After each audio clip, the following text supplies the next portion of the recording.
उत्तर प्रदेश के बुलंदशहर में कोरोना संक्रमित मरीज पाया गया है, जिससे पूरे शहर में हड़कंप मच गया। दरअसल जहांगीराबाद का रहने वाला एक नाबालिग कोरोना वायरस की चपेट में आ गया। कोरोना की चपेट में आने के बाद मरीज को घर में रहने की सलाह दी गई। मरीज को होम क्वारंटीन कर इलाज किया जा रहा है। कोरोना मरीज मिलने के बाद स्वास्थ्य विभाग ने परिजनों की भी सैंपलिंग कराई। इसी के साथ स्वास्थ्य विभाग के अधिकारियों ने कोरोना मरीज के परिजनों को अलर्ट रहने के निर्देश दिए। जानकारी के मुताबिक नाबालिग कई शादियों में शामिल हुआ था, जिसके बाद वो कोरोना वायरस की चपेट में आ गया। कोरोना के लक्षण दिखने पर मरीज ने जिले की लैब में RT-PCR जांच कराई, जिसके बाद कोरोना रिपोर्ट पॉजिटिव आई।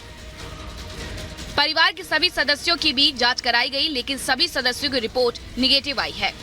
शहर में कोरोना मरीज मिलने के बाद सभी से सावधानी बरतने की अपील की गई है।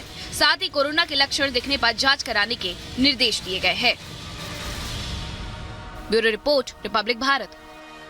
और कोरोना के नए वेरिएंट ने हर जगह कहीं ना कहीं तादाद अब मरीजों की बढ़ा दी। अब आपको ये बताते हैं कि आखिरकार किस देश में कितने मरीज हैं। सिंगापुर की अगर हम बात करते हैं तो 2 हफ्तों में यहाँ 56,000 से ज्यादा संक्रमित मिले, मात्र 2 हफ्तों में। अमेरिका की बात करते हैं 4 हफ्तों में 23,000 से ज्यादा संक्रमित यहाँ मिले हैं।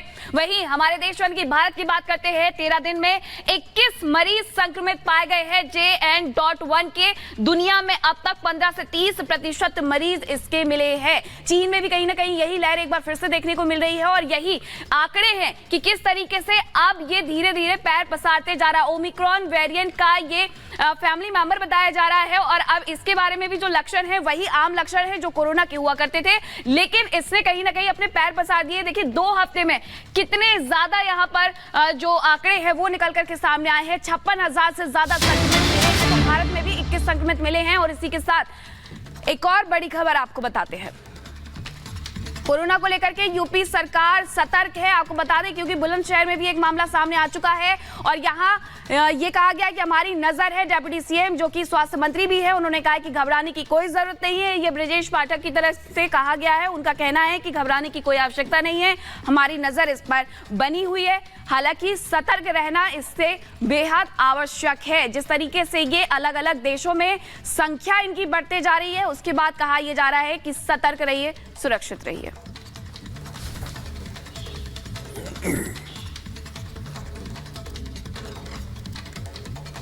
कोविड को लेकर कोई चिंताजनक स्थिति नहीं है। पूरी समीक्षा हुई है। उत्तर प्रदेश राज्य में कल कुल 5 मरीज थे और सभी मरीज घर पर ही हैं और कोई पैनिक जैसी स्थिति नहीं है। मेरा सुझाव ये है कि आप स्वयं समीक्षा करो, देखो अस्पतालों में जाकर के एक भी मरीज नहीं है, सब लोग घर पर हैं और कोई चिंता की बात नहीं। कोविड को लेकर चिंताजनक स्थिति नहीं है। पूरी समीक्षा हुई है। उत्तर प्रदेश राज्य में कल कुल 5 मरीज थे और सभी मरीज घर पर ही हैं और कोई पैनिक जैसी स्थिति नहीं है। मेरा सुझाव ये है कि आप स्वयं समीक्षा करो, देखो अस्पतालों में जाकर के एक भी मरीज नहीं है, सब लोग घर पर हैं और कोई चिंता की बात नहीं।